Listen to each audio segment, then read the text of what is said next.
Hey guys, Dan752 here. As you can see, I finally got my mic up and running again, so hopefully I'm going to be using it in my future videos as well. But without further ado, let's get right into the showcase. So you guys wanted an early showcase, so here it is. A nice and short video of me beating stuff to a pulp. So it's the Max Rage Zerker that I've listed on the PoE forums. You can also find a link to the full guide in the description below, by the way. Initially, when I was making this build, I thought it was going to be more rippy than it actually is. And the reason for this is that I'm using only cast when damage taken, flesh and stone, and 4 to 5 for defenses. And not to mention the low amount of life. But as it turns out, it seems to be performing really well. All my gameplay that you see here was, by the way, done without the flesh and stone. So even without that, it's surprisingly survivable. As you can see, it clears maps really fast, and you'll see in a second that it kills bosses fast as well. And honestly, that's what's important. Kill them before they kill you is the way to go here. As for my gear, here I was just using plain rare high DPS axes. The optimal weapon would be 2 psychotic axes with at least 350 PDPS. Here I think I had just one of them, and I was waiting on another to purchase. The reason for psychotic axes is that they grant that juicy maximum rage which we're trying to cap out.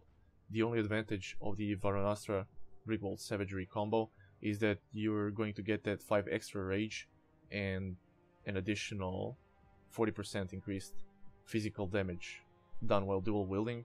But the problem is you're going to get a max of something like 330 PDPS on each of them, which is much less than the psychotic axes, meaning psychotic axes can reach much more damage done overall.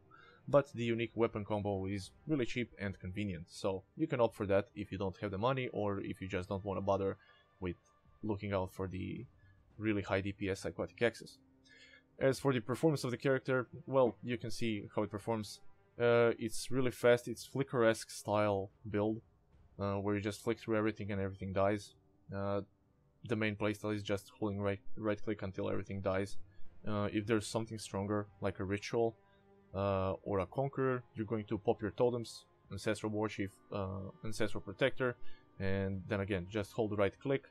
If in ritual you encounter too many mobs and you think you're gonna be dying, you just pop your Berserk. It gives you 20% less damage taken, which is amazing for surviving. And the same counts for the Conquerors as well. Of course, in Conquerors you're probably going to be popping Berserk anyway, because you just wanna gun them down before they gun you down. And there's really not much more to it than that. I'm using Leap Slam to move around, and it's honestly really good because you're just going to have a lot of blitz charges, a lot of rage, and attack speed is going to be all-time high. You're basically just teleporting around the map. I mean, you can see in the video, when I Leap Slam, it doesn't even show the animation, how fast it is. And if you can like navigate it properly, you're just going to be moving so fast that, well, it's really fun to see and play. And here I'm gunning down the boss, and you'll see that Drox falls really fast, even though I think I failed to utilize my totems and Berserk properly. He entered that invulnerability phase. Either way, even without all of my cooldowns properly utilized, you see that he just melts away.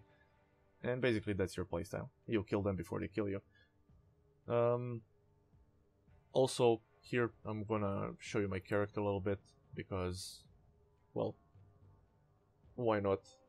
Later on I'm probably going to do a little bit more in-depth guide on what you should have as endgame gear, but for now I'm just going to show you what I have. I have my, well, as I said, rare X, and the other one is the psychotic X. Optimally you would want to have 2 psychotic X's with high PDPS. You're gonna see my links here as well. You're gonna be seeing that some of the links are missing here, and that's because I'm gonna be using the Tomb Feast gloves, which can only have 2 gem slots inside, because we're gonna be using 2 Abyssal Jewels for that Intimidate proc and main proc. The main skill gems, of course, you can see I have just a random rare 6 link that you can buy for really cheap off the market. Some boots that have regen on top of them. I think it's the Hunter influence, so you're gonna have to look out for that one. Also, you can look out for the enchant that gives you regeneration, and everything else is also looking for either regeneration minus mana cost of skills. This is kind of important. You're gonna need minus mana cost on one of your rings, and you're going to have minus mana cost on your jewel, which I'm going to show you in a second. My flasks, make sure to use them when you're fighting. And let me just show you on the tree, you're going to see the Conqueror's Efficiency, which is the another source of minus mana cost of skills. So this is the second source. So effectively we're like reducing the mana cost of skills by something like 17, I think, or 18. Rare jewels for now. Later on we're going to be using Transcendent Flash and Watcher's Eye, hopefully. And that's basically that. There's not much more to show. You saw the Bear's Girdle. Bear's Girdle is really good belt that is going to just benefit everything that you use with Rage. You can see a little bit of my stats here. I'm not even kept on one of my resistance at the filming of this video, but yeah, I managed to keep that out eventually, so it's fine. Make sure to do that as well. And yeah, that's that. I mean, I hope you guys find it interesting, but either way you have the full guide, as I said, on the forums, and I'm gonna see you next time when I bring you the full guide on this one. Well, thanks for watching, and bye bye.